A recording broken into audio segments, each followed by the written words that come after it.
Je suis Ismaël Tanko. Je dirige une société qui s'appelle Team Agro Sarl.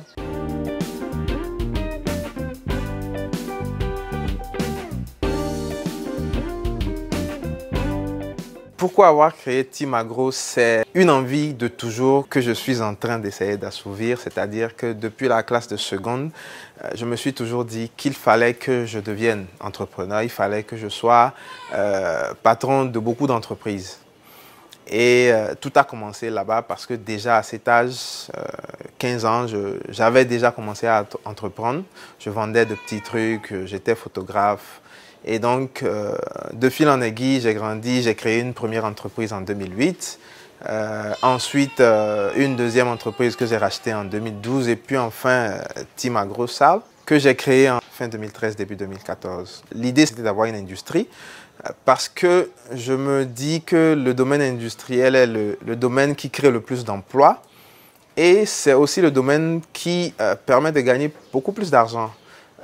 On a de très petites marges, mais les quantités sont très importantes.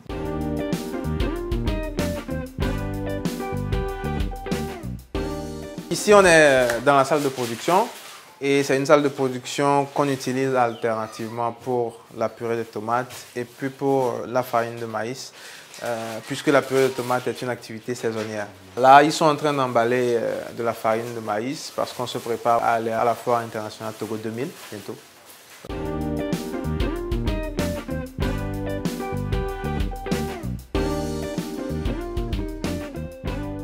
À Team Agro, nous faisons deux choses essentiellement, mais qui sont toutes englobées dans la transformation. Nous transformons du maïs en farine de maïs parce que au Togo, l'aliment de base, c'est la pâte et tout le monde fait la pâte chez lui à la maison.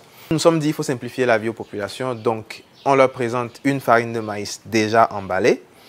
Et en plus de cela, nous faisons de la farine de manioc que les gens aiment souvent utiliser pour mélanger leurs pâtes. Et puis enfin, voilà, nous faisons aussi la purée de tomates.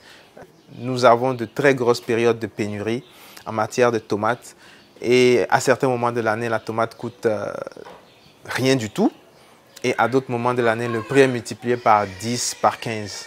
Donc l'idée a été de conserver cette tomate-là pendant que nous sommes en période d'abondance et de la remettre sur le marché en période de pénurie, ce qui nous permet à nous d'avoir des prix quand même qui sont raisonnables, ce qui permet aussi d'éviter aux agriculteurs des pertes post-récolte et ce qui permet de gagner de l'argent aussi.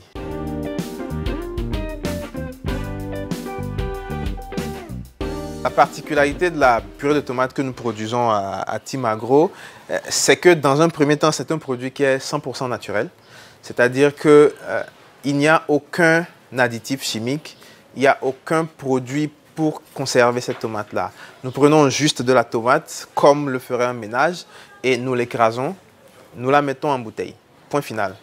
Et ça permet, le processus que nous utilisons nous permet de conserver cette purée sur 6 mois. Cette purée de tomate allège la tâche au ménage de deux manières. Dans un premier temps, c'est que vous n'avez plus besoin d'acheter la tomate et puis de vous mettre à écraser comme on le fait sur la meule. Vous gagnez du temps, vous économisez de l'énergie. Mais en plus de ça, en période de pénurie, vous avez cette tomate par exemple à 500 francs, pendant que la tomate qu'on a utilisée pour la faire, quand vous l'achetez au marché, vous risquez de l'acheter à 1000 francs, voire 1500 francs. Donc deux économies, deux avantages pour les ménages.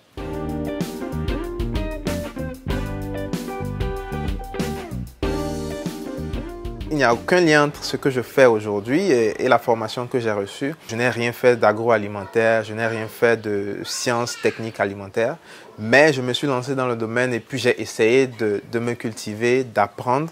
Et j'ai essayé aussi de m'entourer de personnes qui sont du domaine et qui pouvaient me conseiller. Si nous devons satisfaire la demande de rien que la ville de Lomé, sur 3 mois, en principe, nous devrions parler en termes de 500 000 voire 1 million de bouteilles de purée de tomates.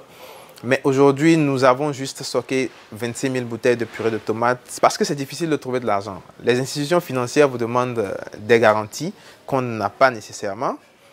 Et finalement, la solution que j'ai pu trouver, c'est de me retourner vers des amis, des connaissances qui ont confiance en moi, qui savent ce que je fais, qui ont déjà vu mes produits. Et de fil en aiguille, j'ai pu lever un certain nombre de fonds à partir de crédits entre particuliers assortis d'un taux d'intérêt que nous avons négocié. Maintenant, à part cette difficulté-là, il y a les difficultés même qui sont liées aux produits qui sont fabriqués localement. Beaucoup de gens se disent que quand c'est fabriqué localement, c'est que c'est pas bon. Quand c'est made in Togo, quand c'est made in Bénin, quand c'est made in X, c'est pas bon. C'est ce qui vient de l'Occident qui est bon. Et donc, les gens sont toujours un peu réticents à faire le premier achat. Mais, Dieu merci, dès que les gens achètent une première fois notre purée, après, ils aiment et puis ils en recommandent. Ma principale source de motivation, malgré toutes ces difficultés, c'est que, je me rends compte que ce que nous faisons, quand même, apporte quelque chose à ce pays. D'abord, nous employons un certain nombre de jeunes.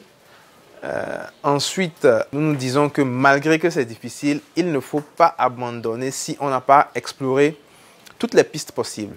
Sinon, on a eu plusieurs occasions de fermer, mais on a toujours essayé de retrouver de nouvelles idées pour se relancer.